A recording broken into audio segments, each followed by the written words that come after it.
Qué difícil es escuchar cuando un amigo, un compañero de trabajo, te dice algo que no te gusta. Qué momento, ¿no? Qué momento más jodido es cuando un colega, cuando una persona querida te está cuestionando algo, te está diciendo que algo no lo estás haciendo bien, o incluso te está diciendo que el Barça este año está perdiendo la liga y tú te crees que el Barça está jugando muy bien, ¿no? Y un momento como no quieres escucharlo del todo, prefieres casi decírtelo a ti mismo, ¿no? Es como un momento donde uno observa como el grado de tolerancia que tenemos a esa crítica, a ese cuestionamiento, inclusive cuando te hacen dudar de algo que tú piensas que seguramente tienes que llevar razón, cuando te demuestran inclusive que te equivocaste en algo y te lo dicen, es un momento difícil. Me imagino que toda la gente que nos está escuchando podría hacer un momento de reflexión y pararse a pensar que algún momento en su vida le ha pasado eso. Y creo que si hay una profesión a la cual esto se exacerba y se exagera, es a la clase política. Cuando a un dirigente político, sea en la Argentina, en Ecuador, en Bolivia, en Venezuela, en México, en Colombia, en España, donde fuere, le dices algo que no le gusta, ay, ay, ay, ay, ay, ay, ay, ay, ay, si le dices algo que no le gusta. Y seguramente hay gente que dice cosas que no le gustan con mala fe y hay que tener la capacidad de no escuchar cuando te dicen algo que no te gusta, joder. Pero qué difícil es cuando alguien te lo dice por mejorar algo o porque ha ocurrido algo y es necesario, pues, al menos atender. Hoy en día, muchos y muchas presidentas en América Latina tienen grandes dificultades para escuchar lo que no le gustan. Y cuando no le gustan algo, lo que hace es que son capaces de forzar cualquier argumento, cualquier dato, para quedarse con su razón, a pesar de estar totalmente alejado de la realidad. Arrancamos, Fer, pon buena música, levanta esto, dale play.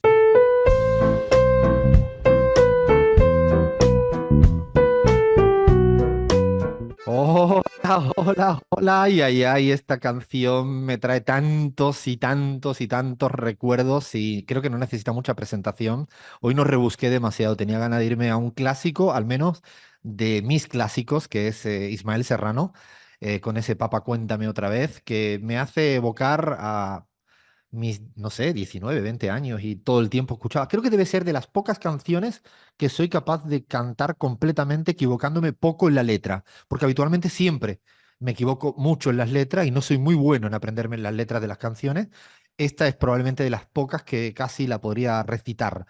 Y me recuerda mucho a mi papá, cuéntame otra vez, porque mi papá me contaba esas batallas permanentemente cuando la peleaba con el franquismo y él militaba en los sindicatos anarcosindicalistas, que no tienen nada que ver con el anarcocapitalismo de algunos, sino era otra cosa. Era ese momento de la CNT española que luchaba contra el franquismo y quizás un guiño también a esa España republicana, a esa España de izquierda que existe y no se crean que no existe en estos tiempos que corren. Así que tenía ganas de arrancar con esta música porque yo sigo insistiendo que hacer la pizarra es lo más terapéutico que a mí me hace. Espero que al equipo mío también. Y espero a la gente que nos les está al otro lado, que nos escucha, que nos sigue, que nos acompaña, porque no le acompañamos nosotros a ellos y a ellas, está al revés. O quizás son las dos cosas a la vez.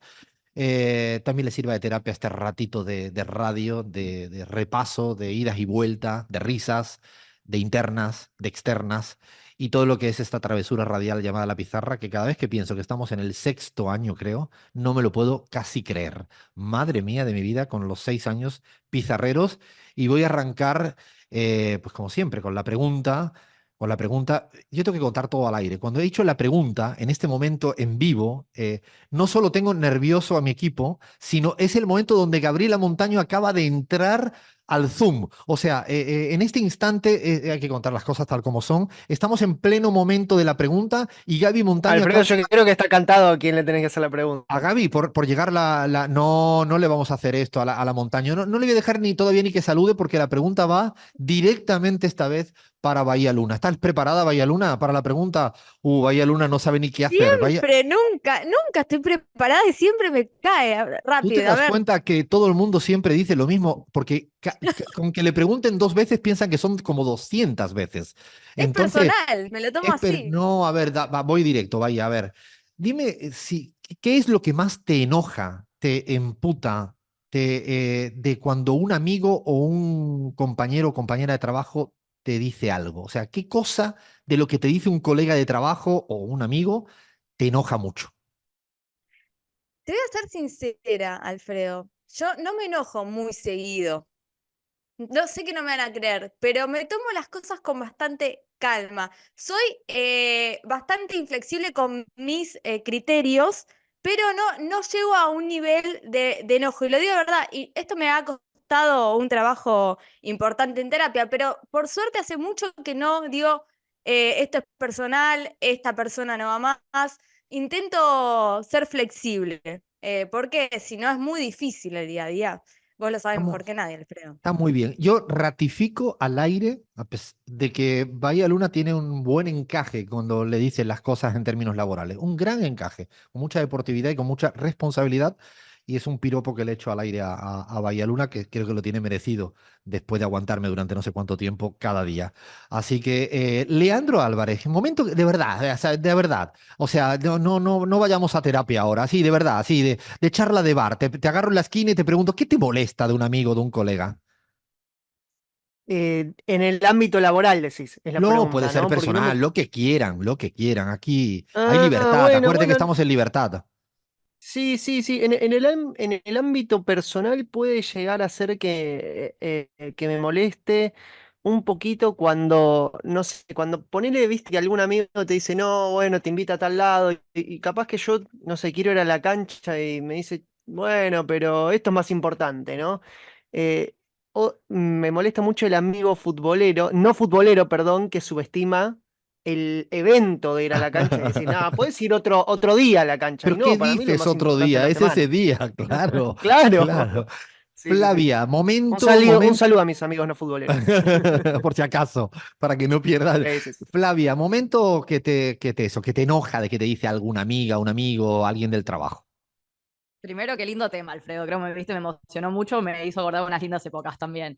Después, fuera de qué lindo tema, de compañeros de trabajo, y si lo sabrás vos, Alfredo, pero lo que más me enoja es que me corrijan algo y tengan razón. Porque yo admito los errores, pero es algo interno, pues soy bastante discutidora, y cuando me corrigen y tienen razón, me duele un poco, lo admito, siempre lo admito, les doy la razón, pero está ahí tenías razón vos.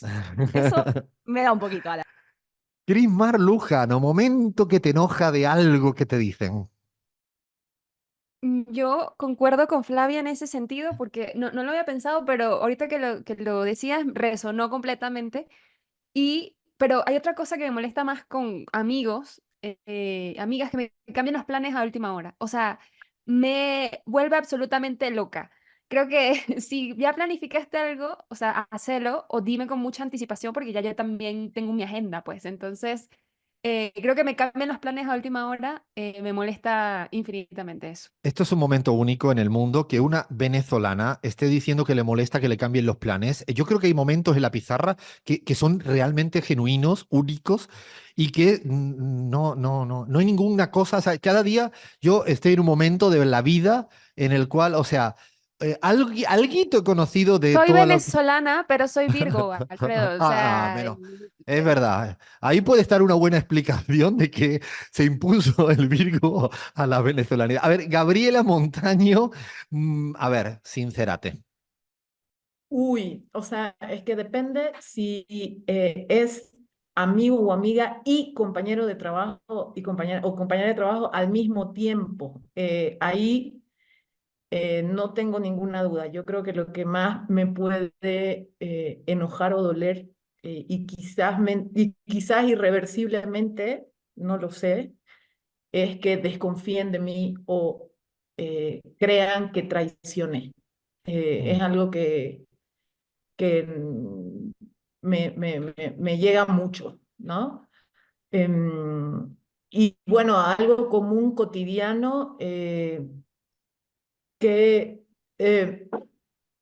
no me molesta que me corrijan, pero sí que me echen la culpa de algo sin razón.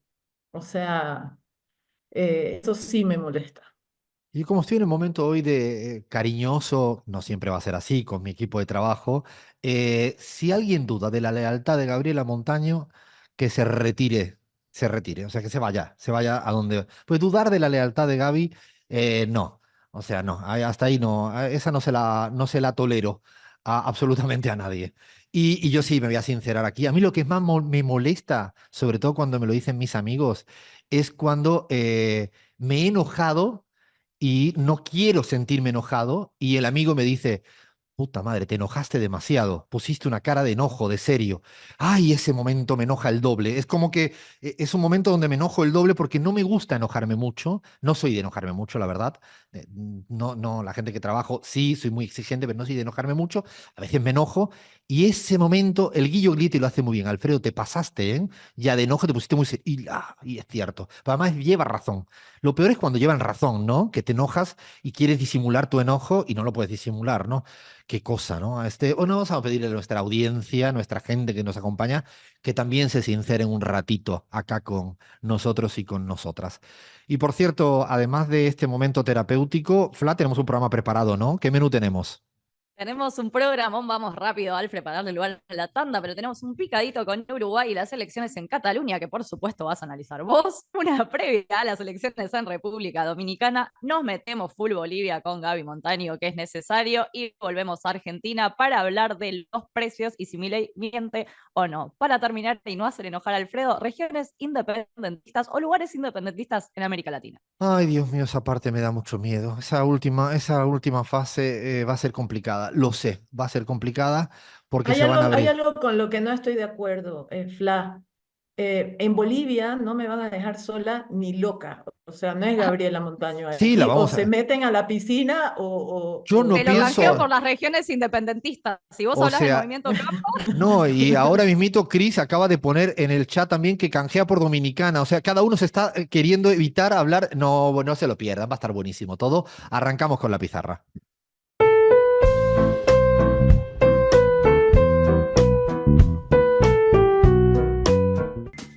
Y vamos a dar nuestra particular vuelta al mundo. Los pizarreros y pizarreras somos de girar mucho, de girar mucho, de dar muchas vueltas. Siempre tenemos el centro de gravedad en nuestra queridísima América Latina, pero creo que esta vez es casi necesario irse a Cataluña por las elecciones de la semana pasada. También, probablemente porque en estos días el presidente de la Argentina está por aquellas tierras, no por las catalanas, pero sí por el Estado español.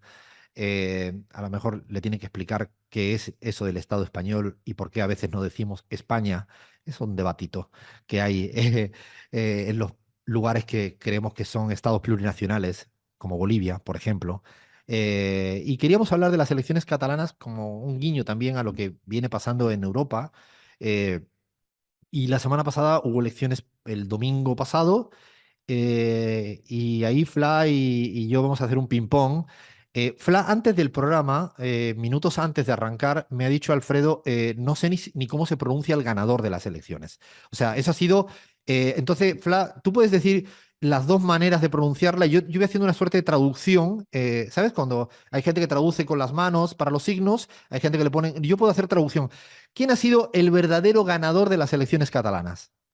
bueno, la primera pregunta igual sería esa, Alfredo, porque la verdad que te estás metiendo en el barro vos mismo, porque decir que hay ganador de las elecciones catalanas es un montón, ¿Ganaron pero creo que te todos? estás No. refiriendo, ganaron todos, perdieron todos o tendrán que conformar gobierno, pero creo que te estás refiriendo a Salvador Illa, ¿verdad? Que yo te lo digo en porteño, Illa. Salvador Illa, como dirían los catalanes, con esa, además que no es la elle del castellano, sino es una elle diferente, como Sabadell, es una elle diferente. Bueno, Salvador Illa, el Partido Socialista, ¿no? Catalán, no fue Exactamente. el más votado, ¿no? O sea, no fue el más No, votado también, fue el más votado, pero es el que tiene más probabilidades de de ser formar gobierno. de formar gobierno. ¿Y por qué decimos esto? ¿Y por qué Flavia Casi y yo estábamos, antes de entrar en vivo, a decir cómo tratamos esto? porque no es fácil explicar esto. Para mí hay una lección que es una cosa que se empieza a repetir cada vez más en toda Europa y yo diría que en gran parte de América Latina. Cada vez más el electorado vota fragmentado, fragmentado. Es el menú electoral es amplio cada vez más, pero el electorado cada vez más también vota muy, muy atomizado y muy fragmentado.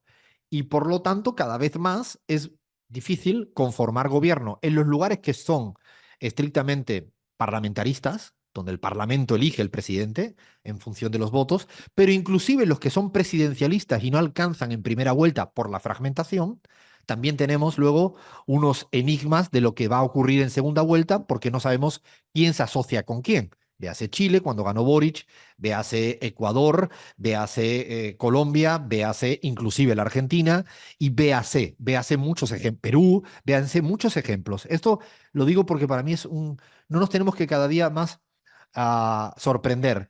Y una pregunta que dejo para responder otro día o para abrir un debate otro día es, ¿está la democracia o el sistema democrático preparado para tanta fragmentación? Es una pregunta jodidísima de responder, porque las reglas de la aritmética democrática estaban pensados para cuando había 2, 3, 4 partidos, no cuando hay 8 partidos. ¿Cómo salieron? A ver, si hacemos un modo titulares, Fla, ¿cómo serían los titulares de a quién le fue un poco mejor y a quién le fue un poco peor, más allá de cuál sea el gobierno que se conforme? Bueno, creemos que al que le fue un poco mejor es efectivamente a este compañero Salvador, al quien yo lo voy a llamar al que Sánchez bancaba, para no poder no decir su apellido, es el que creemos que tiene más posibilidad efectivamente de formar gobierno, pero tiene que hacer concesiones. Y después no sé si te acordás, Alfredo, si te suena el nombre Puigdemont. A ver cómo te lo pronuncié. El señor Puigdemont, que es el que no vive en Cataluña porque se fue a vivir a Bruselas. Exacto, pero podrías, sí, ¿qué sucede? Podría ser Podría. podría volver, pero todavía no se sabe si la justicia va a aceptar la ley de amnistía y le permiten entrar. Y en verdad fue el más votado, pero tiene una gran dificultad para tener alianza suficiente para conformar el número de parlamentaristas que le darían gobierno. Es decir, la derecha catalana, que eso es lo importante, la derecha independentista catalana, que es Junts, que está representado por probablemente el actor más conocido, que es Puigdemont, le fue muy bien en términos de elección. Sin embargo, se puede quedar sin conformar gobierno. Claro, ahí hay un tema, hay un temita, que es cuando empezamos con los acuerdos y pactos. Hay que recordar que Pedro Sánchez en el Estado español fue presidente gracias a los votos de Puigdemont en España. ¿Y ahora qué pasaría? ¿Habría posibilidades o no? Efectivamente, a ver, las posibilidades, según él, existen. Él dice que ante la ausencia de mayorías absolutas clásicas, sí se puede formar un gobierno en minoría y dijo que efectivamente lucharán, pero para que sepas, Pedro Sánchez le respondió y le dijo, asumí la realidad, no te dan los números, esto no va a suceder. Lo que pasa, Alfredo, es que acá, como bien decís vos, puede generarse un problema de alianzas estratégicas después en España en general, porque nosotros también veníamos analizando que una de las concesiones que le da Sánchez para también poder él formar su propio gobierno y ser investido como presidente de España es la famosa amnistía, ley de amnistía que se le da a él y a otros representantes del independentismo catalán. Y eso fue un acuerdo, pero no es el único. Entonces, un problema que puede llegar a tener Pedro Sánchez es ahora perder a alguno de sus aliados, ¿no? O sea, recordemos que también Pedro Sánchez tuvo que formar gobierno. Claro, y además tuvo que formar gobierno con la misma base fragmentada electoral en España, con lo cual tenía que agarrar muchos fragmentos para conformar ese gobierno y ahí vamos a ver qué pasa hacia adelante, ¿no? Y no solo tiene que formar gobierno, que eso, bueno, efectivamente ya lo logró y además no dimitió y tal, sino algo que decís vos mucho, Alfredo, y que creo que en este caso en particular, tiene que seguir gobernando, porque después hay un montón de cosas de votaciones que va a necesitar hacer alianzas también, además de haber logrado la investigación. Por ejemplo, el voto del presupuesto en España va a depender del apoyo de precisamente de Puigdemont y ahora habrá que preguntarle si es a cambio de que le ayuden a conformar gobierno en Cataluña. Pero no solo ha habido fragmentación, sino otra cuestión que nosotros siempre incorporamos como otro rasgo característico de las democracias occidentales actuales es que es todo muy volátil. O sea, al que le fue muy bien en la anterior elección, Esquerra Republicana de Cataluña, la izquierda independentista catalana, no le fue tan bien esta vez, ¿no, Fla? Efectivamente, a la izquierda independentista catalana no le fue tan bien, pero al que sí le fue bien es al ultrafascismo, como para incorporar un elemento nuevo, Alfredo, que acá creo que tenés algo para decirnos. Sí, de hecho ha aparecido por primera vez en Cataluña el ultrafascismo ultracatalán. O sea, no había existido. Siempre en la derecha, la ultraderecha, en Cataluña era la españolista, Vox, ¿no? Que por cierto, Vox es una fuerza marginal en Cataluña, también el Estado español, que es la cuarta, en Cataluña aún más abajo.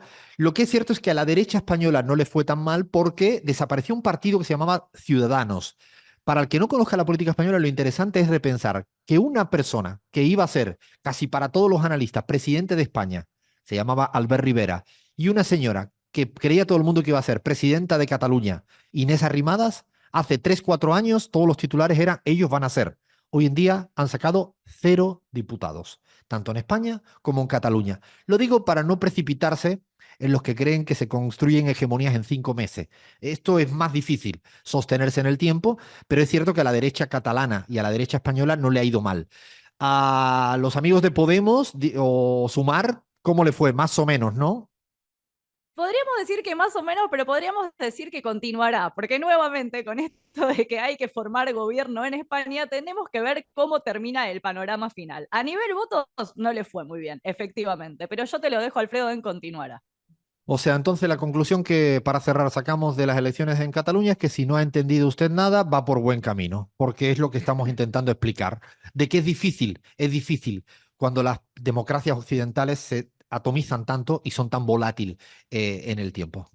Queríamos un poco reflexionar más de esto que lo que va a pasar en las próximas semanas, que la verdad que es imposible. Paramos, tomamos aire y seguimos en la pizarra.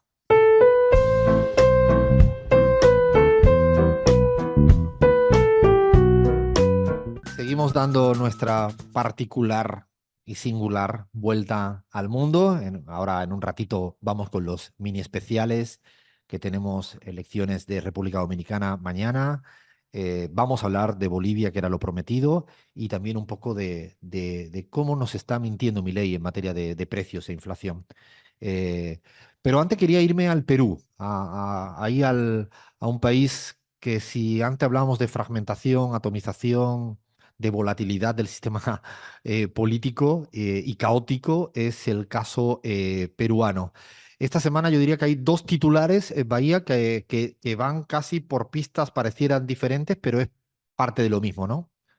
Efectivamente, un nuevo capítulo en la novela Perú, que la verdad que no son muy gratos ninguno de los dos. En principio, que se dio una nueva vacancia, un nuevo intento de vacancia. Un grupo de 28 congresistas de Perú Libre, Cambio Democrático y Juntos por el Perú presentaron una nueva moción de vacancia contra la presidenta Dina Boluarte, y los detonantes son bastantes, ¿no? Una serie de sucesos que le involucran en casos de corrupción, como ya le venimos diciendo, pero no lograron la mayoría. Efectivamente, una vez más, el fujimorismo y las bancadas del Congreso, en alianza con Dina Boluarte, permiten salvarla de la vacancia, y esto es como un loop constante que se va repitiendo y que Dina sigue ilesa nuevamente. Y otra noticia que Perdona, la verdad que Bahía, yo creo que la lectura que hago de cada vez que llega esa noticia de que la vacancia es un intento de destituirla por vía de voto en el Parlamento. Digo, porque cada país le llama a su manera y es importante que el que no escucha a Argentina dirá, ¿qué es esto de vacancia? No, es un intento de destitución parlamentariamente. O sea, tienen esas posibilidades, el impeachment en Brasil, ¿no? Un juicio político, algo parecido, para que nos entendamos. Claro, a mí me cabe la duda de si al final lo que están haciendo es juegan con ella para seguir siendo títere. Dicho de otro modo, la amenazan, la llevan al precipicio y después dicen, la salvamos.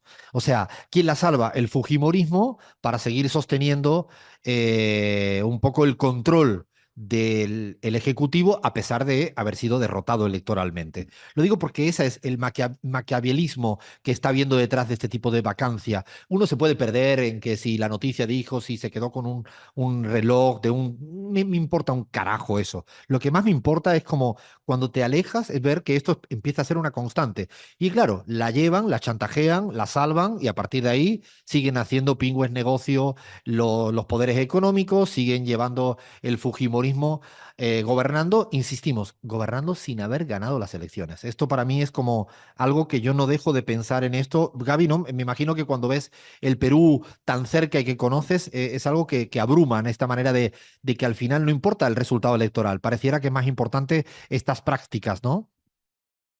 Sí, Alfredo, y lo más, o sea, yo también lo dejo en la mesa más como una pregunta, igual que tú hiciste sobre la fragmentación y la democracia. ¿Hasta dónde es posible tensionar las instituciones sin que eso implique un descrédito de la democracia en la propia población, es decir, de las herramientas democráticas que hemos ido construyendo en el tiempo? ¿Hasta dónde se puede estirar esa liga de la institucionalidad democrática? Porque hoy el Congreso peruano se convierte en la principal traba para que cualquier gobierno pueda gobernar. Si bien Dina Boluarte no fue electa nunca presidenta, esa práctica la llevó adelante el Congreso con esas mayorías fujimoristas, de derecha, en alianzas múltiples. Y hay que decirlo también, con una parte de la gente que se eligió con Castillo, ¿no? Que le entrega su voz. Que traicionaron, como Cerrón, que traicionó, que uno de los representantes Así máximos, es. ¿no? Así es. Entonces, digo, ¿hasta dónde la gente puede soportar estas cosas, ¿no? ¿Hasta dónde la gente puede soportar que el Congreso cada 5 minutos pueda dejar a un presidente fuera? O en este caso, una presidenta no electa fuera. ¿Importa más que esa presidenta no electa que se sentó en esas sillas porque les dio la gana?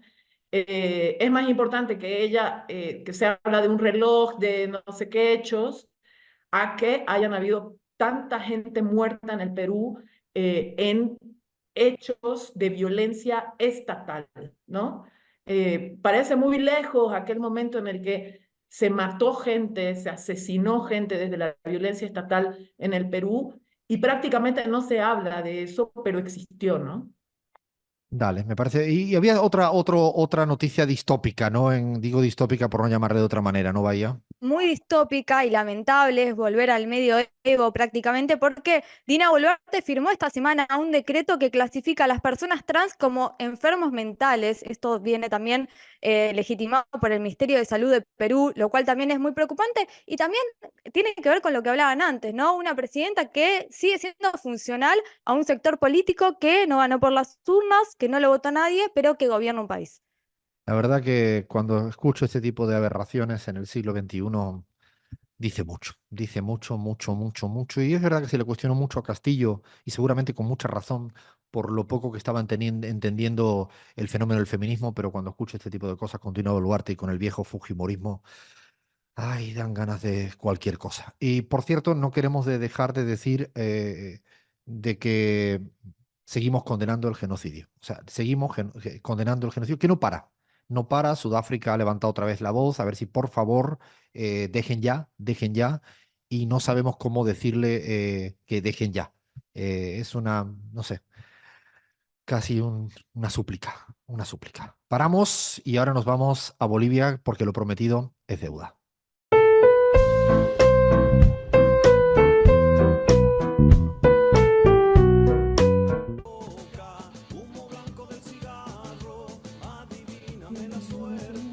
Vamos con Bolivia, con musiquita de atajo, que ya dejaron de existir, pero siguen existiendo porque esa música es para siempre.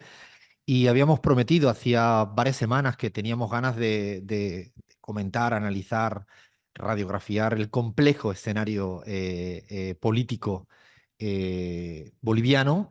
Y creo que lo vamos a hacer de la manera más rigurosa posible, que es cuando tenemos también insumos propios, ¿no?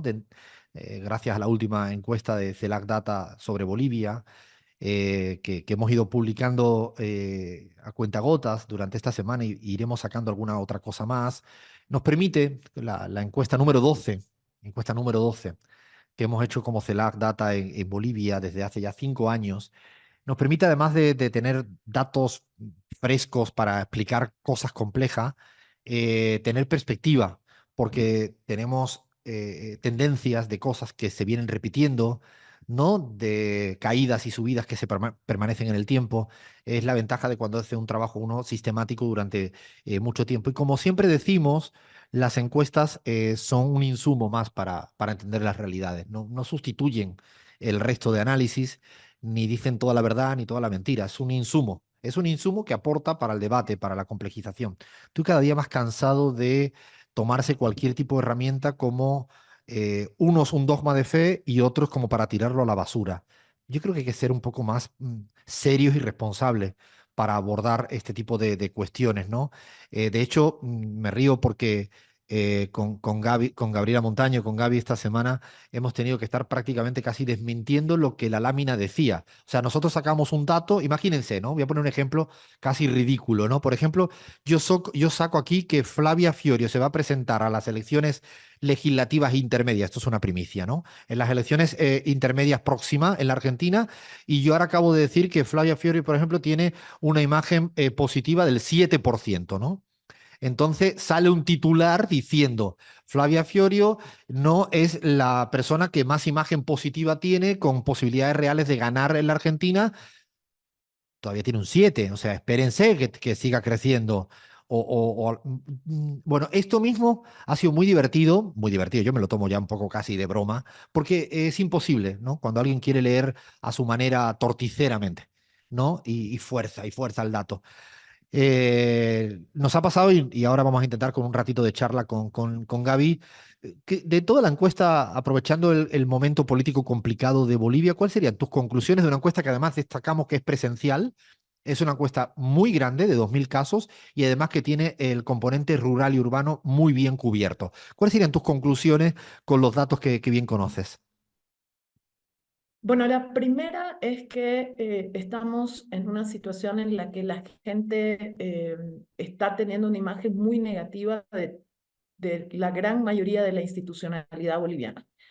Es decir, el órgano judicial que ya venía con ese déficit, la Asamblea Legislativa Plurinacional, e inclusive eso empieza a generar también ruido en el ámbito ejecutivo. La gente tiene una mirada más crítica con el órgano ejecutivo. Y entonces ahí hay un contexto, ¿no? De descrédito generalizado, ¿no?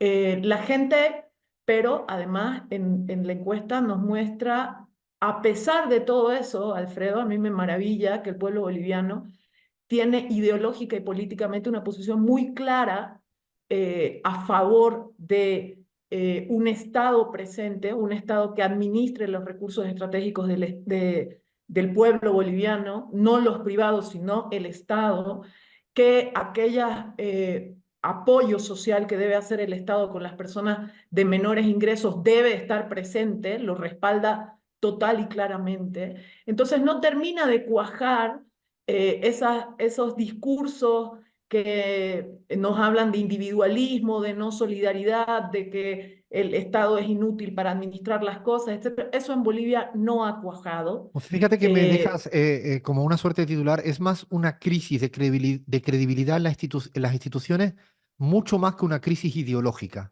O sea, es más la crisis sobre el poder judicial, sobre el poder legislativo, sobre la policía, también con mucho más cuestionadora de lo que está haciendo el Ejecutivo en gestión en muchas áreas, respecto a muchas instituciones que son ordenadoras en un país son muy críticos la sociedad.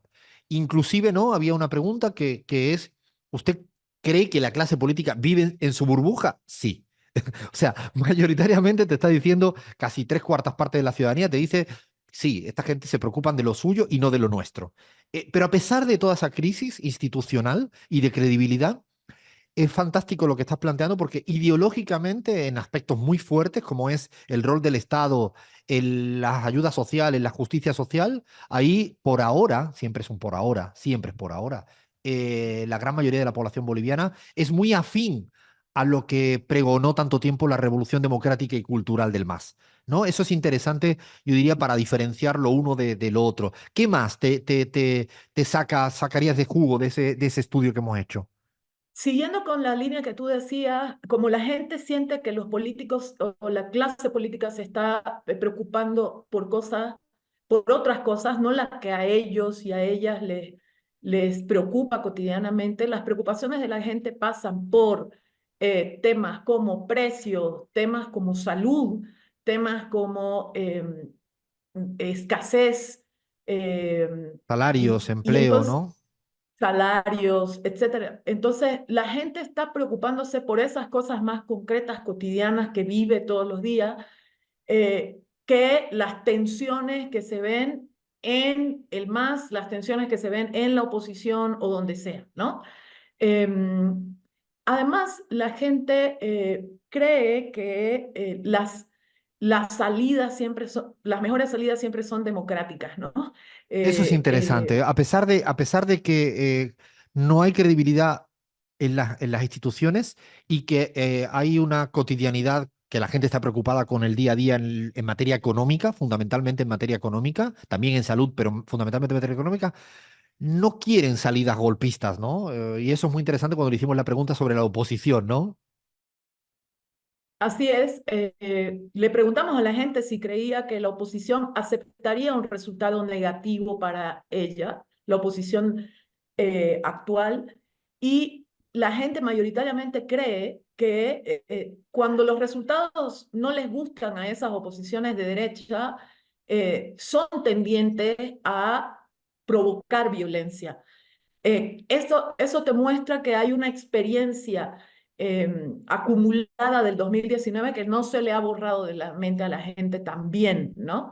Pero las otras cuestiones que me parecen interesantes es que tampoco ven en la oposición un candidato que brille. O sea, más del 50% de la gente, o no de la gente que no votaría por el MAS, que votaría por la oposición, no encuentra en ninguna de las candidaturas que se han ido lanzando hasta el día de hoy a ningún buen candidato, digamos. Te- Entonces, ahí hay algo importante. También un escenario de este tipo te puede hacer aparecer como el conejo de la galera, un candidato que conquiste ese voto de derecha o ese voto que la oposición podría cautivar, ¿no? En eso tenemos que repetirlo hasta la saciedad porque ha sido prácticamente la tergiversación, la manipulación de nuestros datos. Lo que estamos viendo con los números es que gran parte de la población opositora, la que no está muy de acuerdo con la línea del MAS, no encuentra a nadie que le represente, que crea que verdaderamente tiene un liderazgo para derrotar al MAS. La mayoría, pero la mayoría aplastante, estamos hablando casi el 60% de esa población opositora y luego le dan igual uno que otro. Le da igual Manfred Villa, que Cuellar, que Doria Medina, que Carlos Mesas, que Camacho. Le dan exactamente igual porque no tienen claridad al respecto. Lo cual está muy en la línea de lo que decías previamente, Gaby. O sea, hay una lectura errática y errónea de la oposición boliviana creyéndose que le puede ofertar a la ciudadanía un modelo tradicional neoliberal. El sentido común boliviano no está en esa línea, está en otra. Lo que es cierto es que la población boliviana en este momento también está como cada vez más crítica con el día a día de lo económico. En eso sí es evidente, es muy evidente el cuestionamiento a la cotidianidad económica que cada día está más difícil, a la clase política. Y ahora también lo quiero decir, también está un poco harta y cansada del conflicto político al interior del bloque hegemónico, o sea, del MAS. O sea, la ciudadanía está también cansada. ¿Esto significa que no le preocupa lo cotidiano? No, insisto, esta es la complejidad de la mente de cualquier ser humano. O es que a mí, porque me gusta el té, no me gusta el café. O sea, cada día me cuesta más trabajo ver cómo se interpretan estas cosas, ¿no? O sea, a mí me gusta tomar, he tomado un café hace un ratito y después me he seguido con una infusión. Las dos cosas me parecen que están buenas. Bueno, la ciudadanía, además de estar preocupada y de cuestionar la cuestión estrictamente económica, valga la redundancia, no le gusta que exista este conflicto político al interior del bloque hegemón. Y esto no es baladí, no es un tema menor. No hace 2, 3 años, Gaby, teníamos número de que era un tema marginal. Hoy en día en Bolivia esto no es un tema cualquiera. Así es, Alfredo. Hasta hace algún tiempo, hasta hace 2 años aproximadamente, en las encuestas que veíamos, la gente asumía que las tensiones que podían haber en el MAS eran cupulares, digamos, de unos sectores.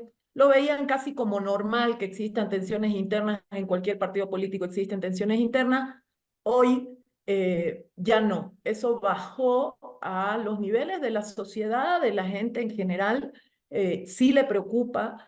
Cree la gente que este es uno de los temas políticos que mayor tensión política va a traer en los próximos meses y en el próximo tiempo.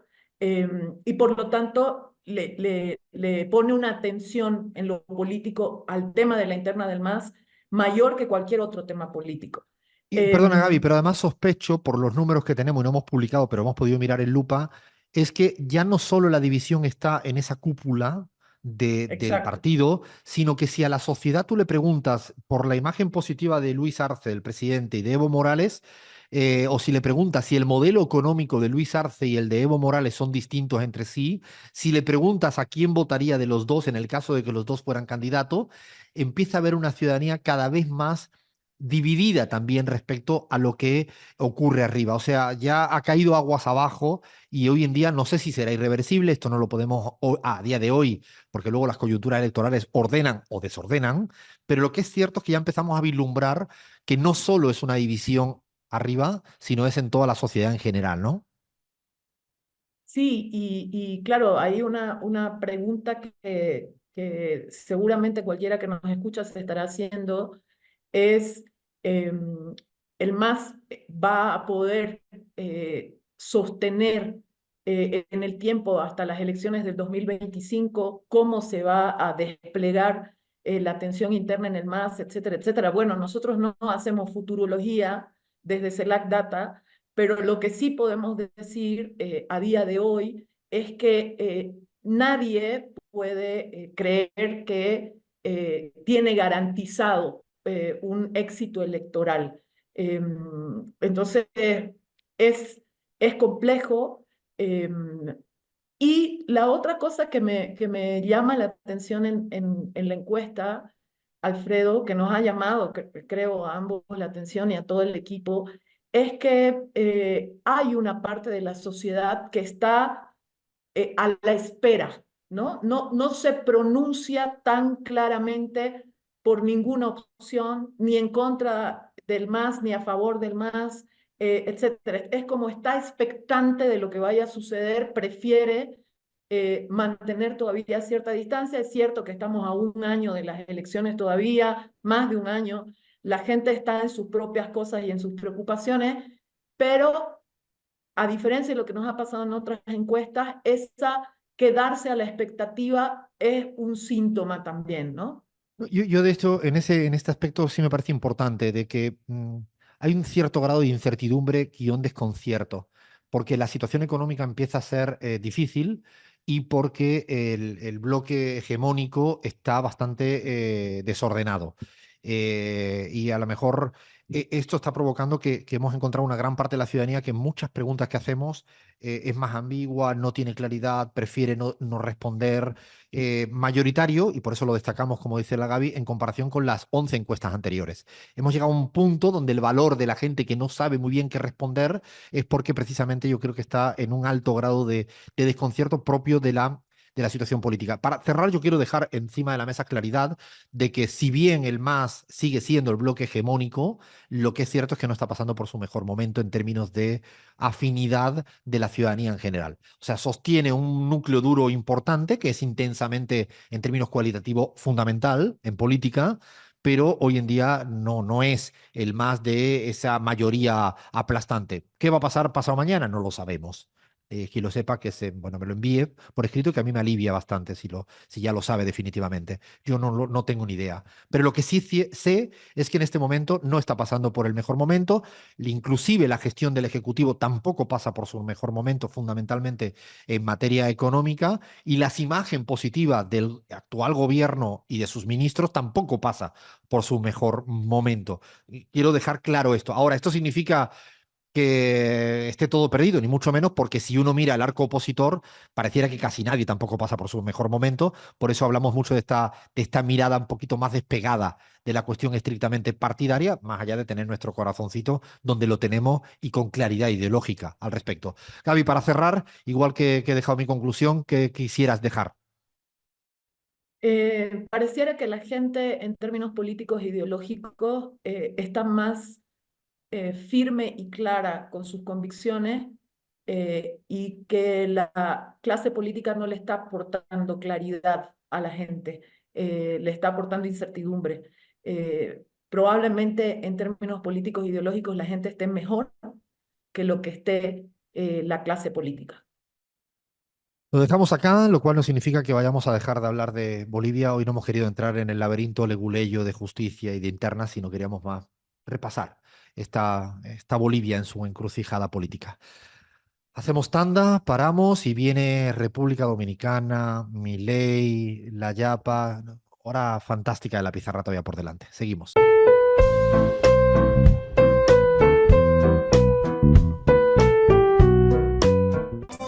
Qué fácil es bailar música dominicana solo moviendo los hombros. O sea, donde la cintura no tiene que hacer nada, estás apoltronado en la silla. O sea, hoy ahora quiero decir una pregunta rápida a la gente que nos está escuchando. ¿Se han movido un poquito? O sea, si no se han movido un poquito con esta música, o sea, vayan a un terapeuta inmediatamente. O sea, este es el momento de moverse un poquito nomás. Cris, ¿de dónde te has sacado esto?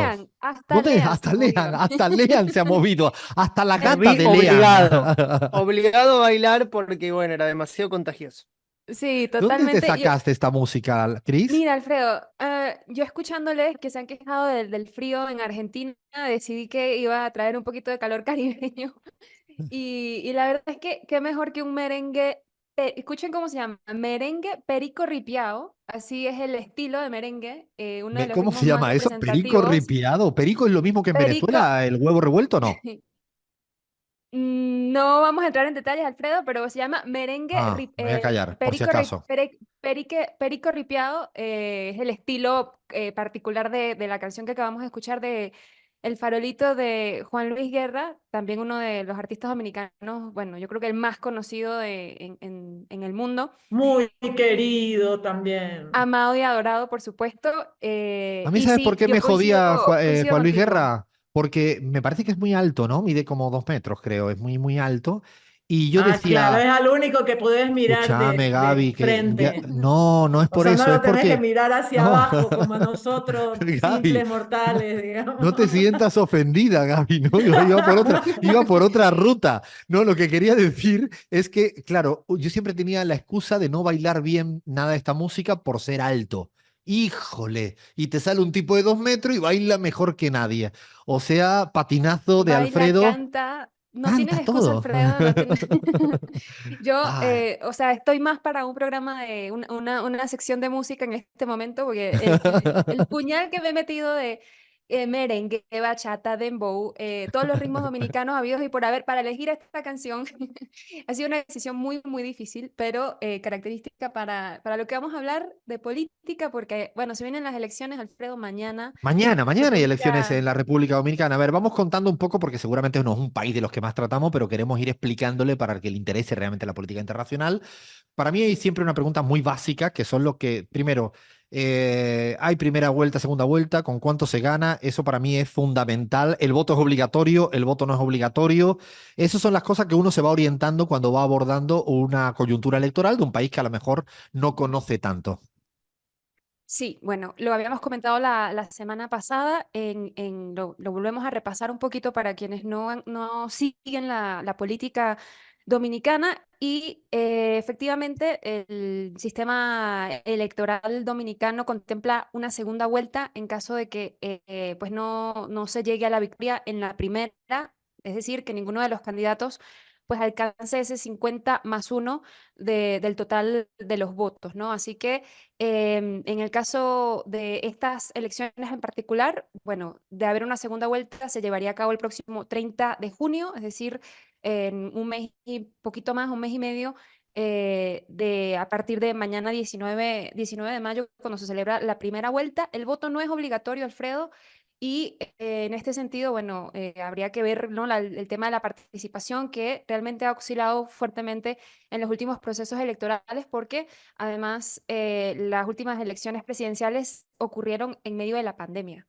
Y ¿no? Del cayó mucho la 2020. participación, por lo tanto es difícil de saber si ha sido una Exacto. tendencia o no, ¿no? Cayó como casi 20 puntos y efectivamente pasó algo con las catalanas parecido. Es difícil saber si son tendencia o no y tampoco la podríamos Ujú. comparar con las municipales de este año porque son municipales, ¿no? Claro, sí, sí, tiene totalmente otro sentido. Así que a la expectativa, un dato interesante es que, bueno, están llamados a las urnas 8,1 millón de dominicanos, de los cuales muy cerca del millón, 800,000 y pico de dominicanos están empadronados en el exterior.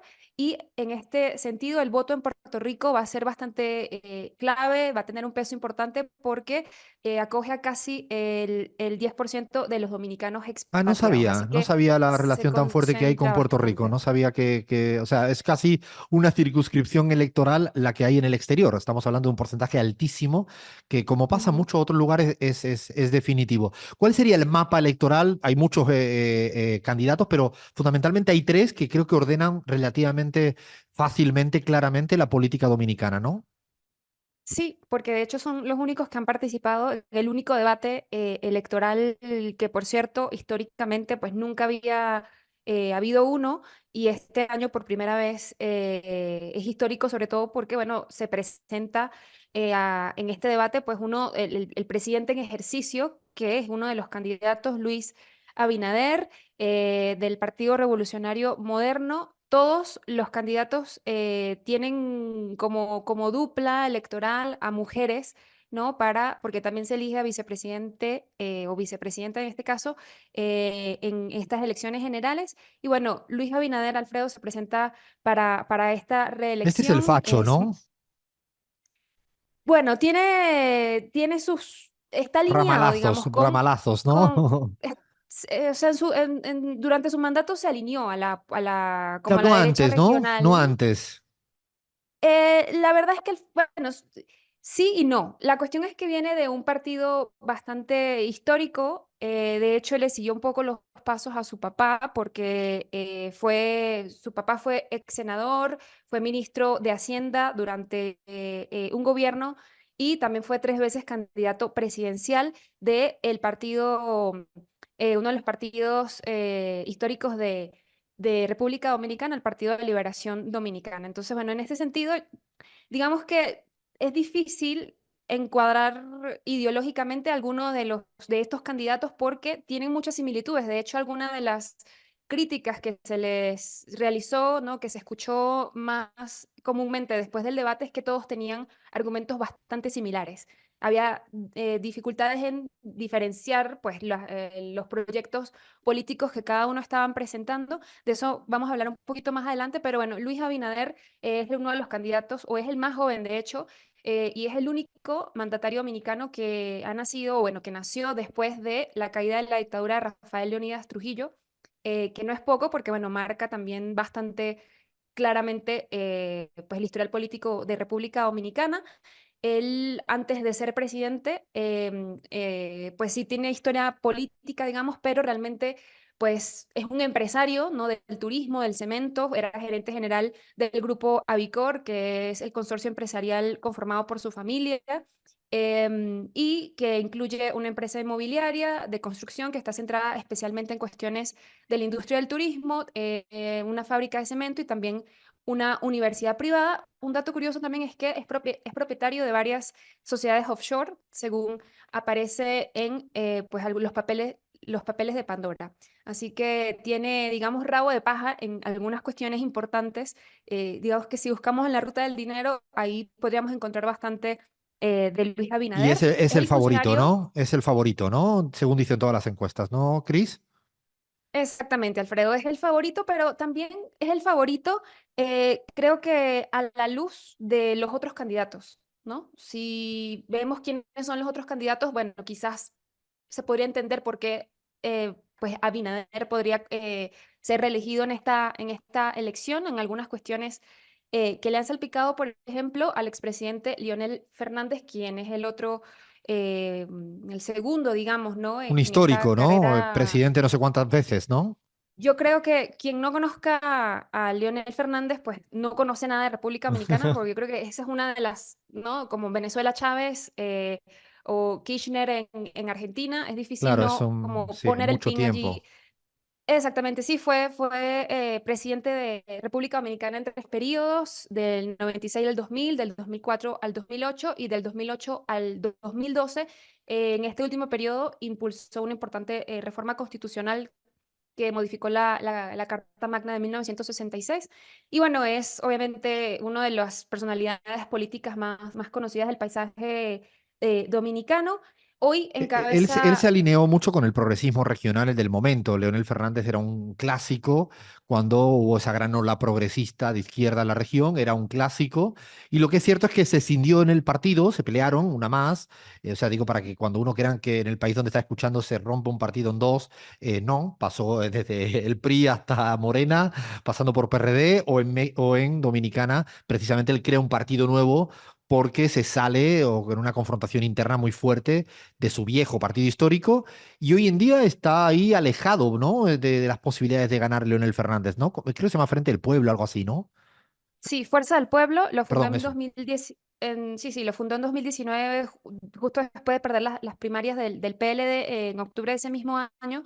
Además de que, bueno, este partido perdió las elecciones en el 2020 a causa de algunas cuestiones y fundó este partido con ideas que, bueno, él describe como progresistas, pero también hay que destacar que tiene un discurso abiertamente antiaborto y tan contundentemente agresivo con la migración haitiana como el del actual presidente De hecho, eso te Luis quería decir. Abinader. Pareciera que hay un consenso absoluto en joder todo lo que es política migratoria contra el tema haitiano. O sea, en eso pareciera que es así, literalmente. Hay que recordar que es una isla donde en una parte de la isla está Haití y la otra parte de la isla está República Dominicana. Lo digo por eso estamos hablando de la importancia que tiene el tema migratorio en el caso de la República Dominicana. Y Leonel Fernández es copy-paste. En eso no hay grandes diferencias o ninguna con respecto al actual presidente y candidato presidencial también Abinader. Exacto, esa política migratoria catalogada de anti-haitiana, ¿no? De persecución con perfil incluso racista, de deportaciones masivas. Y bueno, yo creo que es una cuestión que definitivamente, sin excepción, en República Dominicana ninguno de los partidos principales se ha atrevido, digamos, a contrarrestar ese discurso anti-haitiano porque entienden que, bueno, les hace réditos políticos. Y por último, el tercer, digamos, en esta carrera presidencial es Abel Martínez, quien ahora es, bueno, justamente del Partido de Liberación Dominicana, histórico por Leonel Fernández, es alcalde de la segunda ciudad más grande de República Dominicana, fue además presidente de la Cámara de Diputados durante un periodo bastante largo. Es abogado, la verdad es que entre las Él quiere cuestiones de ocupar estos tres como el centro candidatos. entre los dos, quiere jugar un poco a la tercera vía, una suerte de este intento permanentemente fallido en América Latina, del centro entre lo que sería Leonel Fernández y Abinader, ¿no? Aunque no lo termina de lograr, al menos veremos el resultado de mañana, pero pareciera que no está tan posicionado como imaginamos. Sí, efectivamente, Alfredo estará construyendo una candidatura para en alguna a futuro, digamos, pero en este momento no ha podido conectar con la clase social dominicana que sin duda alguna hasta el momento, por lo menos por las encuestas, ubican al conservador Abinader encabezando estas preferencias con diferencia sustancial de su segundo más cercano que sería Leonel Fernández, sobre 30 puntos de diferencia. La clave en esta elección habría que pues mirarlo con bastante lupa, como mencionábamos al inicio, va a ser la cuestión de los abstencionistas, cuántas personas van a votar, porque si bien arrasaron, digamos, el partido arrasó en las elecciones municipales, apenas participó un 46% del padrón electoral de la tradicional participación del 70%. Así que todavía faltaría un porcentaje importante para alcanzar la victoria, por lo menos en la primera vuelta.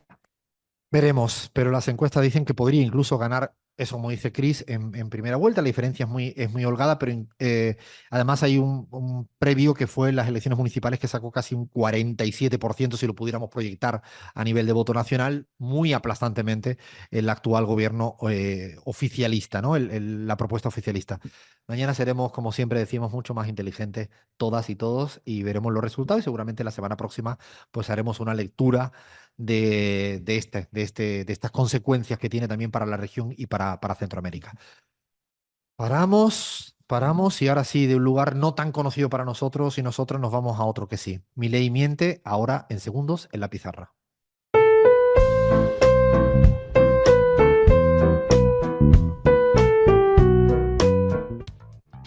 ¿Y si hacemos un ratito de Argentina? Eh, ¿y si, ¿y si hacemos un poquito de Argentina, un poquitito nomás? Sí, ¿no? Le damos un poquito a Argentina. Yo esta semana he resuelto una duda existencial que tenía con el gobierno de Milei.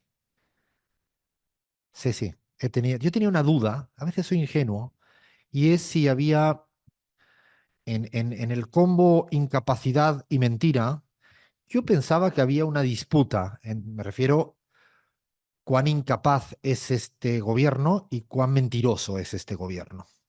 Materia fundamentalmente económica. También podría ser en otros ámbitos. Pero siempre tenía como que se solapaban, interaccionabas entre sí. A veces es difícil saber cuándo es incapaz porque no están manejando bien las cuentas de las reservas netas y cuánto era mentiroso porque están escondiendo las importaciones de vengadas que no están siendo pagadas.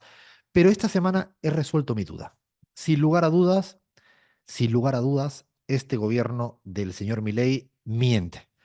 Y cuando digo miente es porque decir gol cuando la inflación de los 5 meses del señor Javier Milei va de acumulado el 100,69%, repito, la inflación acumulada de los 5 meses del gobierno de Javier Milei es 106,9%.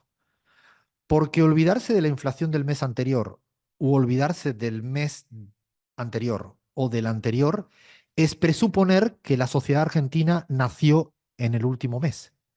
Es como la estupidez más grande del siglo, pensar que la sociedad argentina no sufrió el mes de diciembre, no sufrió el mes de enero, el de febrero, el de marzo. Dicho de otro modo, es pensar que la sociedad argentina no padeció situaciones de mierda en materia de precios durante estos meses y que han tenido que hacer, en algunos casos, endeudarse, en algunos casos dejar de comer, en algunos casos restringirse a niveles insospechables, y eso es sufrimiento acumulado en tu mochila, de una u otra manera. Por lo tanto, alegrarse por lo que ocurra en el último mes, primero, es una suerte de ignorar cómo vive la sociedad argentina mes tras mes. Pero además, tampoco me puedo alegrar de si en este mes tiene una tasa de inflación del casi 9, 8 y pico por ciento. Ya hablo del mes concreto, no del acumulado, sino del mes concreto. No sé cómo una persona, presidente, o sus ministros, o sus portavoces, se pueden alegrar cuando en un mes han crecido los precios el 8,8%. O sea, ¿cómo se puede uno alegrar de que el precio de la mayoría de los bienes ha crecido en este porcentaje en un mes? En un mes. Si uno mirara el periodo del señor Javier Milei de los primeros 5 meses de gobierno, del 100,69%, en 5 meses Javier Milei ha sacado, repito, 106,9%. ¿Saben cuánto es la inflación de la Unión Europea acumulada en los últimos 20 años? 60%. ¿Saben cuánto es la inflación acumulada de los últimos 10 años de Bolivia? De Bolivia, el 33,6%. ¿Saben cuánto es la inflación acumulada de Brasil en los últimos 10 años? El 81,9%.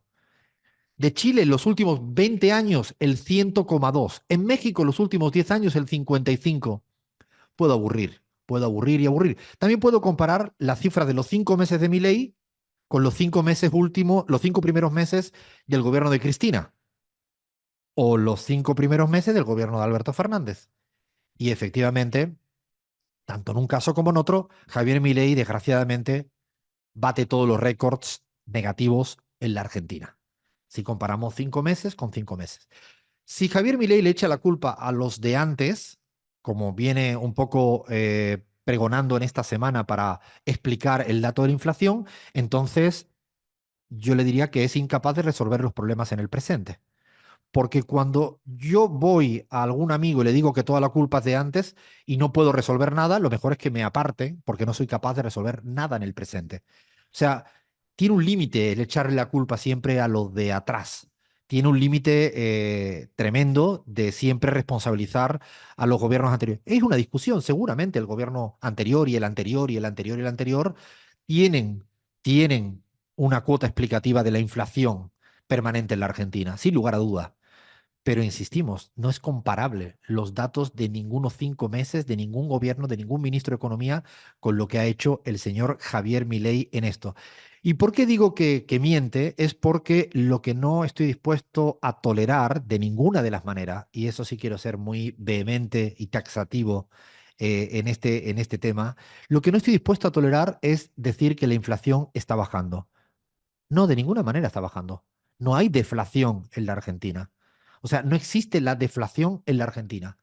Lo digo porque, perdonen, pero creo que incluso ha permeado en parte de cierto sector opositor, casi comprándole el verso y comiéndose la curva de que los precios están bajando. No, no, no, no, no, no. Las estadísticas son realmente perversas, porque una cosa es que el dato de inflación sea un poco más bajo que el mes anterior, que no significa que los precios hayan caído. O sea, todavía no hemos llegado al punto de la deflación que se dice en términos economistas. Lo que es cierto es que el dato inflacionario es alto, pero menos alto que el anterior mes. Sí, eso es cierto. Pero lo interesante siempre para la gente que nos escucha, para mí, es cuando yo voy al dato de cuánto cuestan 10 unidades de pañales descartables. O sea, esto es como todo. El chamullo, que aprendí como palabra en la Argentina, se deja, se abandona cuando uno tiene que ir, y esto, no, así que ya lo entendemos todo y todas. ¿Cuánto cuestan los 10 pañales descartables? 10 unidades. En noviembre, a finales de noviembre del 23, según datos, repito, del propio Instituto Nacional de Estadístico Argentino, para lo que sería el Gran Buenos Aires, por poner un dato promedio, valía 1.117. 1.117 pesos, 10 unidades de pañales descartables. ¿Saben cuánto costaba a finales de abril este mismo valor promedio? 3.720. Es decir, creció estos 10 pañales, 10 unidades, 2.600 pesos en estos 5 meses del gobierno de Javier Milei. Creo que podría aburrir porque la carne picada común, 1 kilo, pasó de 2.300 pesos a 4.400 pesos. El aceite de girasol pasó de 1.200 a 2.900. La sal, la cebolla, la hierba mate, el pollo entero, el arroz blanco, el pan de mesa, la leche. Creo que lo más jodido de esto es que la sociedad sabe mejor que cualquier Instituto Nacional de Estadística cuánto carajo están creciendo los precios en este último periodo. Por lo tanto, celebrar este tipo de valores, sinceramente, es nada más y nada menos que cinismo, deshumanización y mentira. Ya no sé si pueden arguir que es una cuestión de lectura incapaz de los datos de la economía, porque nadie podría hablar de que está bajando la inflación. Lo que puede pasar es que se estaría desacelerando el proceso inflacionario que acumuladamente, repito, supera cualquier récord negativo a nivel global. Esto lo digo con un tono muy, muy serio, muy serio, porque, insisto, no podemos entrar en este verso. Es más, si después de 5 meses más, 4 meses más, llevándonos a este sacrificio inútil e inhumano, ¿no? Empobrecimiento, eh, arrebatarnos todos los derechos sociales, quitarle derecho a los pensionados, parar toda la economía, parar a la industria, acabar con todas las pymes. Si después de este, insisto, sacrificio inútil e inhumano, lograra, que todavía no ha ocurrido, dentro de 3, 4, 5, 6, 7 meses, que exista por primera vez una inflación negativa, ahí sí, deflación en un mes, lo que a mí me preocuparía es que el precio de la leche, que insisto, empezó con en el mes de diciembre en torno a 600 un litro de sachet de leche, y hemos pasado a estar por encima de 1.300, 1.400 y me bajan a 1.250, no voy a aplaudir ni celebraría ningún gol, porque realmente si yo esto se lo dijera a mi mamá, a mi hermana, a mi amiga, a mi amigo, sería, sería, sería 3 puntos suspensivos. Paramos. Esto es la pizarra.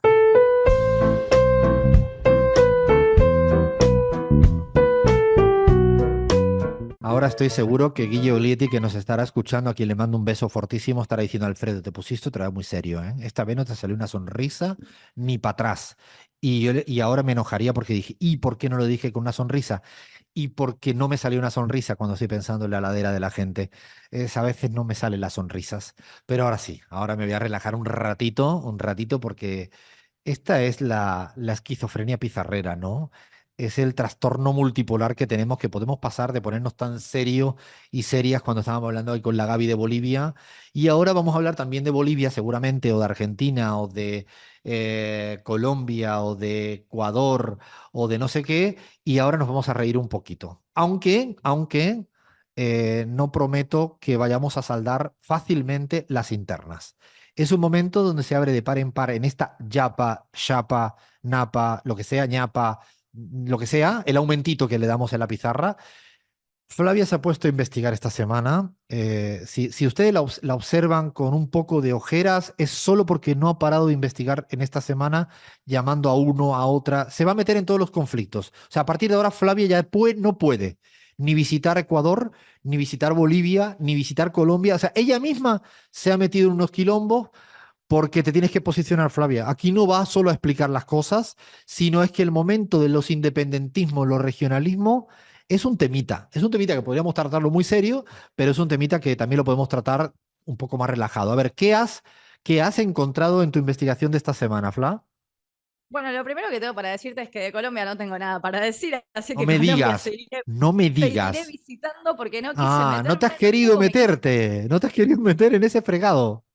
hubo que elegir y bueno, yo a Colombia lo dejé afuera, a México lo dejé afuera, pero estuve buscando independentismos en América Latina, secesionismos en América Latina o ultrarregionalismos en América Latina, y la verdad sí te tengo que decir, Alfredo, públicamente, que me pareció súper interesante esta columna, porque había un montón de cosas que no sabía, un montón de intereses que desconocía, y después también ahí investigando, de repente me hizo mucho sentido, porque hay varias cosas que se relacionan entre sí en estos movimientos independentistas, ultrarregionalistas y etcétera.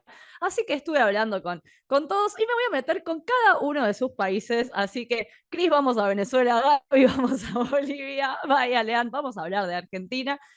Y vamos a empezar contando un poco, Alfred, que la consigna, lo que vos nos pediste, era hablar un poquito, justo ya que estábamos con tanto Cataluña, Cataluña, venir a América Latina y averiguar si existían efectivamente regiones independentistas, ultrarregionalistas, o que hayan dicho: vieron el país en el que estoy, me gustaría no estar en este, quiero hacer un país propio. Y efectivamente les cuento que sí existen. América Latina, el mayor cambio que tuvo fue la separación, el último, ¿no? En 1903 de Panamá de Colombia. Obviamente después hubo cambios de fronteras, límites, trataditos, etcétera, pero hace bastante tiempo que las cosas se mantienen quietas y que no hubo algún movimiento fuerte como estos independentistas que haya logrado, O sea, no ha por habido ejemplo, proceso hacer... de balcanización como hubo en muchos Exacto, lugares de Europa, ¿no? Por ahora no ha por habido ahora. balcanizaciones, no sabemos si van a brotar después de este especial que hacemos, ¿no? Bueno, efectivamente, porque no hubo, pero no quiere decir que no hayan existido esos ánimos.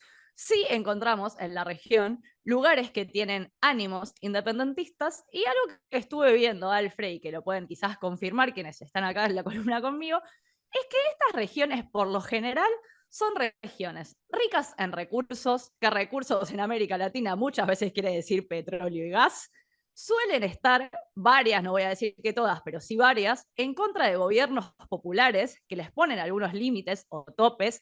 Chávez, Evo han tenido muchos problemas con regiones quizás un poco más regionalistas y dicen que no están tan contentos con cómo se da la distribución de la riqueza en los países en donde son parte. Es A interesante veces porque sienten ahora que... quizás nos olvidamos, Fla, pero esto que estás planteando en un momento del máximo auge de los procesos de la izquierda latinoamericana fueron ruidosísimos y quizás ahora uno pierde esa importancia, ¿no? Pero como bien planteas, eran regiones muy, muy ricas que tenían muchos de los recursos naturales en su poder y que no solo querían mayor capacidad presupuestaria al respecto, sino estaban dispuestos a poner encima de la mesa el caso del regionalismo extremo, casi rozando la independencia. Estamos hablando de En varios Zulia, lugares. ¿no? Zulia en Venezuela, En los Venezuela, Santa Movimiento Cruz. Camba, claro, bueno, Santa Cruz en Bolivia, esos son como dos ejemplos muy concretos. Ahí vamos ahí, Antioquia, Alfred. cuidado, que no lo quieres decir, pero lo voy a decir yo. Bueno, Los paisas, cuidado con los paisas. Yo no puedo decir al aire algunas cosas que me dijeron en Colombia, pero los paisas, cuidado, porque de hecho son el voto más asimétrico en comparación con Petro, lo que ha logrado en todo el país. Siguen siendo ultraconservadores y es una zona muy rica en términos económicos. efectivamente, Alfred, y esto antes de pasar a hacer un mapeíto de los países o los lugares más independentistas, sí quiero contar, obviamente, que detrás de todo esto he encontrado muchas veces a nuestro gran y querido amigo Estados Unidos, porque a ellos les gusta mucho la frase divide y vencerás. Entonces, ¿qué hacen? Alentar a todos estos grupos y decir, sí, sí, dale, dale, dale, salí de ahí, de ese país, que yo después me quedo con tu petróleo. Esta mención la quería nombrar. Y si querés, vamos rapidito, países por países, a más o Vamos a ver, menos ¿por cuál ver. arrancas? Voy a arrancar por uno que me pareció súper interesante el caso y que además es muy actual porque es por Guayaquil en Ecuador. Es que Y los te preguntarás, guayaquileños son Alfredo, muy diferentes, ¿eh? Uy, ya me estoy metiendo en el fregado con la gente que nos escucha en Radio Pichincha. agradecemos que no está Sofi, agradecemos que no Uy, está Sofi, Abraham, la pobre Abraham, madre mía. pero vamos a contar un poquito de qué sucede en Guayaquil, porque Guayaquil, para quien no sabe, es una ciudad portuaria de Ecuador, es conocida como la puerta a las playas del Pacífico, las Islas Galápagos, y es la ciudad incluso más poblada de Ecuador.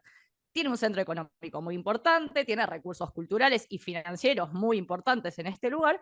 Y te decía un poquito que justo ahora, en este momento, estamos en pleno debate de si independencia de Guayaquil sí o independencia de Guayaquil no, porque el municipio de Guayaquil propuso estas semanas cambiarle el nombre a la calle 10 de agosto, que es una calle muy principal, donde está efectivamente el Palacio Municipal, al nombre República de Guayaquil. ¿Cómo Lo que que quiere República de decir, Guayaquil? O sea, ya están ahí, empiezan por una calle y no sabemos cómo termina esto, ¿eh? efectivamente, lo que quiere decir es que ellos están reavivando un poquito el sentimiento independentista e incluso el propio Rafael Correa, si lo buscan en su Twitter, respondió y dijo, ay chicos, otra vez la oligarquía guayaquileña tratando de romper la unidad nacional en procesos de grave descomposición como los actuales siempre surgen. Pero te voy a dar un poquito de contexto para que entiendas por qué Guayaquil dice, yo quiero ser un país aparte y no querría ser Ecuador. Nos vamos a remontar al año 1820. Si hablamos de los 1800, estamos hablando 1810, 20, etcétera, independencias. 9 de octubre de 1820, Guayaquil se independiza de España. Se crea una junta y durante un tiempo se conoce la República Independiente de Guayaquil. Esto dura efectivamente hasta el 10 de agosto de 1822, que son 2 años después, que se proclama oficialmente la independencia de Ecuador, de España. Durante esos 2 años de diferencia entre la independencia de Guayaquil y la independencia de Ecuador, Guayaquil funciona efectivamente como república, tiene Claro. fuerzas armadas, naval, constitución e incluso un presidente, José Joaquín de Olmedo, que para los guayaquileños a veces es más prócer que Bolívar. O sea, lo nombran a Olmedo como alguien más importante que Bolívar. Y de hecho, La Fla, República, culturalmente, no solo es un puerto que ya tiene una diferencia con muchos otros lugares enclaves del Ecuador. Yo recuerdo un gran historiador sevillano que vivió mucho tiempo en Tucumán, en la Argentina, Marchena, me dijo una vez que Guayaquil era realmente el último puerto del Caribe. Porque en términos culturales, es muy bonito porque en términos culturales es muy caribeño la gente de Guayaquil. Recordamos que Rafael Correa y gran parte del elenco de la Revolución Ciudadana son de Guayaquil. Son, como le llaman es que ellos, me voy a meter en efectivamente es otro un fregado, lugar son muy monos, importante. que es como le llaman cuando le dicen los unos a los otros, son monos. Efectivamente, es muy importante y bueno, esta República de Guayaquil en su momento no constituía solo a Guayaquil como conocemos hoy día, sino que eran 50.000 kilómetros cuadrados. Bolívar le decía la Republiquita y cuando hace la Gran Colombia los anexiona y ahí rompen todo ánimo de independencia. Para cerrar Ecuador, quiero decir que si bien Guayaquil obviamente sigue siendo parte de Ecuador, cada vez que hay algún conflicto en Quito, aprovechan para decir, che, si nos independizamos como paro indígena, mejor nos independizamos. Conflicto, mejor nos independicemos. Cada tanto surgen algunos movimientos ahí, solo para, bueno, no ser parte de lo que está sucediendo a nivel nacional. Hace años, cuando las primeras veces que tuve alguna conversación de análisis político en Ecuador, me decían, Alfredo, si no entiendes el tema Sierra Costa, no entiendes nada. Esto me lo dijeron más de una vez en muchos lugares y efectivamente es que hay componentes culturales, sin olvidar Cuenca, que tiene también, nuestra Sofía es de Cuenca, tiene también una personalidad muy, muy fuerte. Efectivamente es un tema. Me quiero ir a otro, porque si no no nos va a dar tiempo. Sigamos con Venezuela. otro. Venezuela, a ver, vamos a meternos en el quilombo venezolano.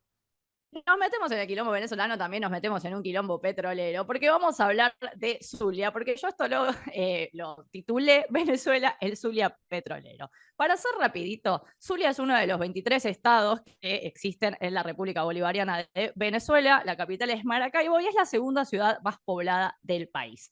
En Venezuela, en este lugar en particular, existe el independentismo zuliano, que es un movimiento social, político, cultural e ideológico que lo que busca básicamente es una autonomía de sus territorios, o sea, del territorio del estado de Zulia con el gobierno nacional.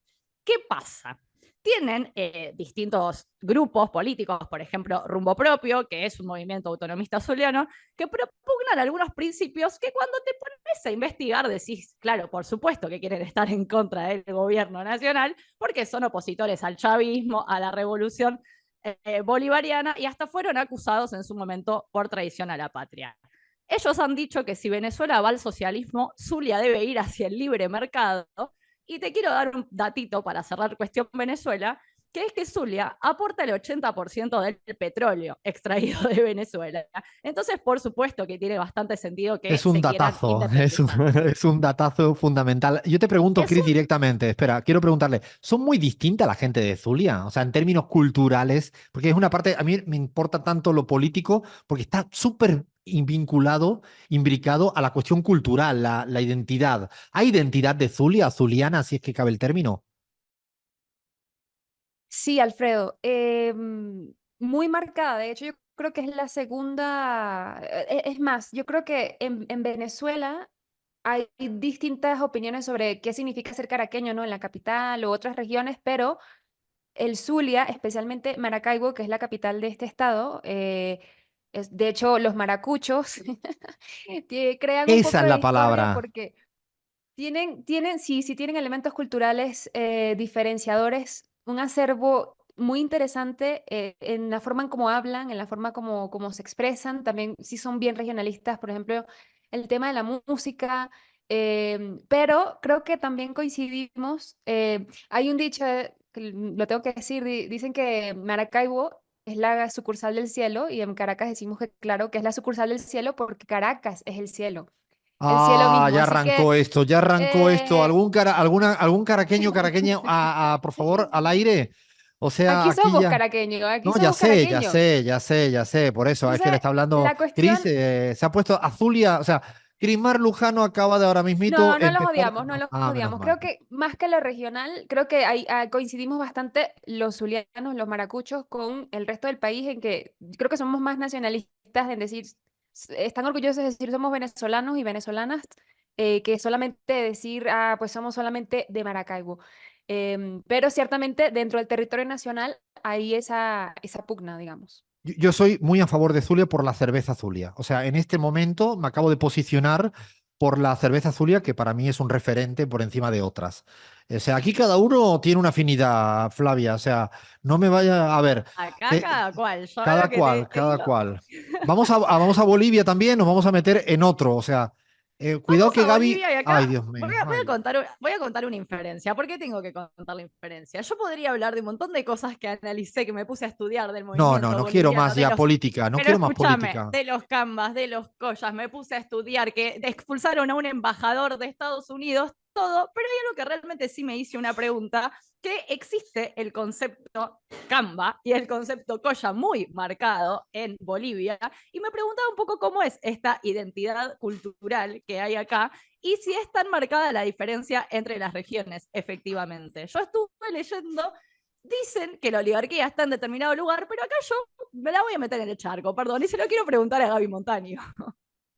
Bueno, eso es súper extraño, Fla, porque Canva históricamente se utilizaba para los sectores populares el oriente boliviano, Santa Cruz, Beni, Pando, ¿no? O La sea, se palabra lo quiere decir usaba, amigo, de la hecho, ¿no? palabra se lo utilizaba, pero despectivamente. Este es un Canva para decir que este es un pobretón, ¿no? Pero claro, como los sectores populares suelen ser la mayoría de la población, la oligarquía en Santa Cruz empezó a cambiar la lógica cultural de la utilización de la palabra Camba, y hoy, digamos, se intenta impregnar de mucho orgullo por ser Camba, etcétera, etcétera. Yo tengo ahí una fractura total porque o sea, a ver, nací en La Paz, me crié la gran parte de mi vida Eres de Canva, infancia y Gaby. joven. Eres Canva, Gaby. Bueno, por eso me crié en Santa Cruz y después volví a la Universidad de La Paz. Y claro, uno cuando está ahí en medio, como la gran mayoría de los bolivianos además, porque la gran mayoría de los bolivianos de cualquier parte del país tienen parientes viviendo en Santa Cruz. Eh, y creo que ahí hay unas identidades muy mezcladas, aunque se haga todos los esfuerzos, ¿no? No, yo tengo Pero una además, lógica que si habla como Canva es Canva. O sea, esto es como uno habla. O sea, la Gaby tiene poco de paseña, la R de paseña ni Cochabamba. No, ella es Canva total hablando. Tiene el cantito de los cambingas que le llaman. Utilizan mucho en el habla el inga, ¿no, Gaby? el Ingo se comen las heces, como se habrán dado cuenta, totalmente, sobre todo las últimas heces de las palabras. Eh, Y para pero la audiencia, además, Gaby, en una cuestión regional sería más Santa Cruz, Beni y Pando. exactamente, y yo creo, a ver, Alfredo, si vamos a preguntarles a los alemanes si tienen regionalismo, uno descubre que también, digamos, no es una exclusividad de los latinoamericanos. Creo que ahorita, porque bueno, porque es nuestra región y porque es donde nos centramos generalmente para el análisis, hablamos de Latinoamérica, pero vamos a ver Alemania, vamos a ver muchos países europeos y del mundo, ¿no? Sí, Y no, puedo pero agregar acá, no, déjame decir siempre. una cosa que a mí me hizo mucho reír cuando yo no conocía nada de Bolivia ni Santa Cruz, llegué las primeras veces y como tú bien decías, Flavia, la oposición al MAS en la etapa constituyente y mucho más adelante fue a través de muchas manifestaciones de la gente de Santa Cruz. Bueno, yo no entendía nada, pero la bandera de Santa Cruz es la misma bandera que de Andalucía. Es la verde y blanca. Yo decía, híjole, pero esta gente son todos de mi tierra. Claro, luego entendí y efectivamente el tema del proceso de autonomía y de independencia de Santa Cruz fue muy fuerte en la discusión, muy fuerte y fue importante, ¿no? No es un tema cualquiera, ¿no? En la discusión más estrictamente política, pero comen distinto, hablan distinto, gritan distinto, o sea, nada que ver. Sí, pero además Efectivamente. una cosa que se plantea como muy característico culturalmente es que supuestamente el Canva o la Canva es más abierta en su trato con la gente, cuando recién conoce a alguien es más abierto, y la gente en el occidente del país es más cerrada, ¿no? Digamos, el encontrarte con alguien del occidente del país como una cosa nueva cuesta que te tomen confianza en el occidente del país, cuesta que te hagan parte del núcleo, etcétera. En cambio, en Santa Cruz eso es más llano. Y yo tengo que decir que hay algunos de esos elementos en lo cultural, digamos, es más liviana la gente, es como más caribeña también la gente del oriente del país, ¿no? Tal cual.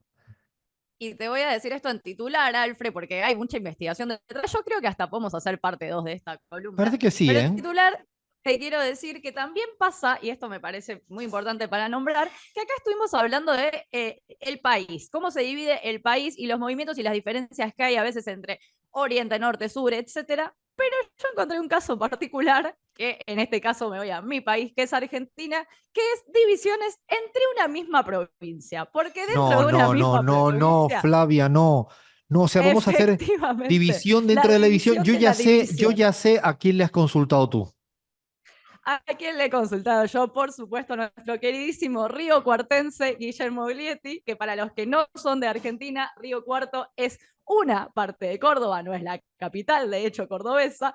Guillermo Glietti es efectivamente de Río Cuarto y me ha contado cómo se ha dado esta diferenciación entre capital y zona de Río Cuarto. Me ha contado que en Córdoba se habla de el Imperio del Sur, que todos los locales se llaman Zapato el Imperio, Flete el Imperio, Lugar el Imperio, y que de hecho ha habido políticas muy interesantes en donde se ha propuesto que, por ejemplo, las situaciones políticas, reuniones de gabinete, etcétera, pasen por los dos lugares, no solo por la capital cordobesa, sino también por Río Cuarto, por lo importante que es Río Cuarto en la provincia. Entonces es como que quieren federalizar la provincia misma, o sea, que haya Es la como independencia dentro de la bicapitalismo. Lean, independencia.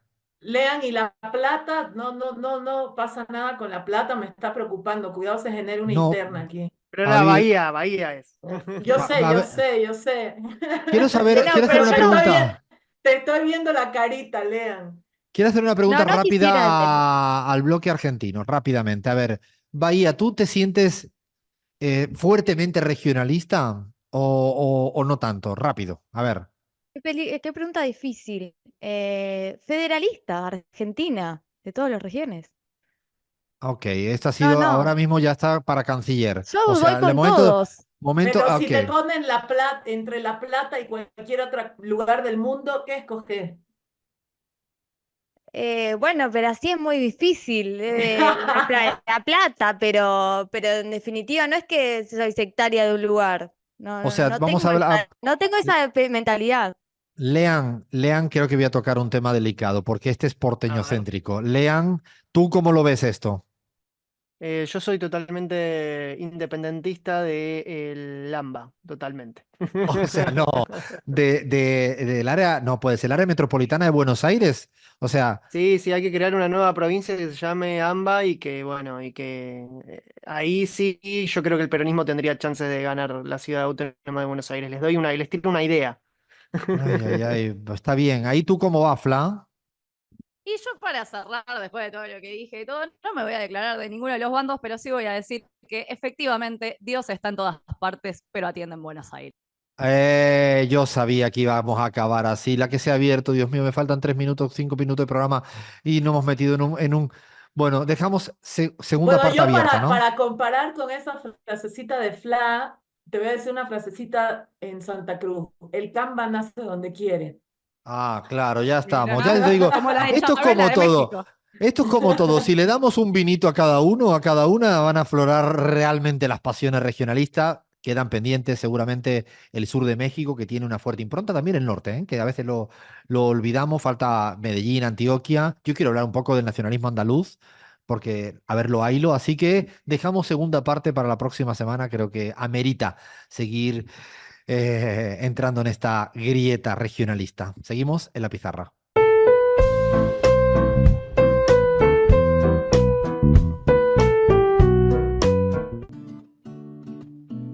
Musiquita de Drexler que nos indica que tenemos que ir diciéndole hasta lueguito, hasta la próxima semana a toda la gente pizarrera que nos acompaña en Radio 10, en la Argentina, en Radio Pichincha, en el Ecuador, en Patria Nueva en Bolivia, en Sin Antena en Paraguay, en Radio del Sur en Venezuela, en Altavoz Radio, en Radio Sonora en México y no me olvido nadie más, ¿no? Y en Canal Red en España. Estamos hasta la sopa y le agradecemos a todas y todos que estén ahí acompañándonos como siempre. Lean, le tenemos que dar las gracias a un listín interminable que hace, como siempre, posible lo imposible. Le agradecemos a Fernando Saninelli, que estuvo en la magia de sonido, en la magia de video estuvo Iván Soler, la operación técnica también mágica en Radio 10 de Sebastián Merani y de Carlos Minango en Radio Pichincha, la operación en YouTube de Luca Grancela, producción Radio 10, Cristina Chiesa, edición de sonido Charlie Cacabielo, servicio informativo Martín Burgue, coordinación Cristian Carballo, musicalización Javier Fábregas, dirección general de Radio 10 Sebastián Pedrón, ya llega Pablo Ladaga en la continuidad. Quédense escuchando radio, que siempre, siempre, siempre es la mejor compañía. Casi sin tiempo, te pido, Lean, que dejas dicho, escrita, una palabra aquí en la pizarra. Rock and roll. Bahía Luna, Me pegaste la palabra leguleyo, la dijiste 2 veces y la tengo pegada hace un tiempo, así que es tuya. Gaby, Miedo. Crismar, Caribe. Fla. Unión. Y yo dejo una palabra que esta semana ha sido tal cual. Calma. Calma es lo que necesito. Calma, calma y calma. Calma, calma, calma. Bueno, hasta acá, hasta acá, hasta acá llegamos, pero eso sí, siempre hay una amenaza presente y latente. Somos la pizarra y hemos venido para quedarnos.